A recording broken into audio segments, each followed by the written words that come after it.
AITA for refusing to remove a portrait tattoo of my ex-wife, even though my fiance says she won't marry me if I keep it. I, 38M, have a portrait tattoo on my forearm of my ex-wife with Day of the Dead makeup on.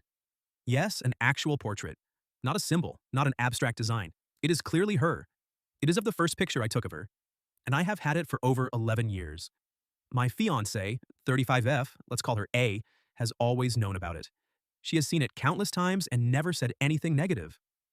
A few weeks ago, we were out with friends and someone asked about tattoos in their meetings.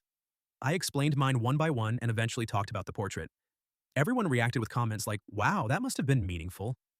A didn't say anything at the time, but later she told me it made her uncomfortable to hear me talk about the tattoo in front of people. She said it felt like I was bringing my ex into our relationship, and that she felt embarrassed that I still have a permanent reminder of another woman on my body. Fast forward to last night.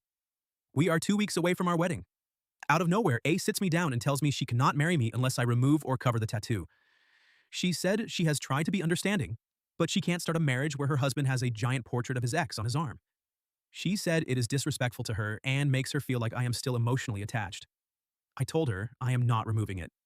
She said that means I am choosing my ex over her. The wedding is now on hold because neither of us is backing down.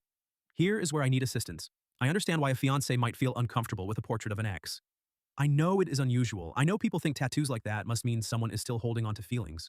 So part of me wondered if I really was being unfair by refusing to compromise. But here is the part A never includes when she tells her side. My ex-wife was not just an ex from my 20s. She was the mother of my 2 children. She worked in law enforcement and she died tragically several years ago while serving a warrant. The tattoo is not about romantic feelings. It is a memorial. My kids see it as a tribute to their mom. Removing it would not just hurt me, it would hurt them. It would feel like erasing a part of their history. I knew all of this when we met. She even knew my ex-wife prior to her untimely death, as they went to the same high school. And yet she still gave me this ultimatum 2 weeks before the wedding. So Ada for refusing to remove a portrait of my late ex-wife? I feel like if this bothered her that much, it should have came up 5 years ago when we began dating, or 3 years ago when we got engaged.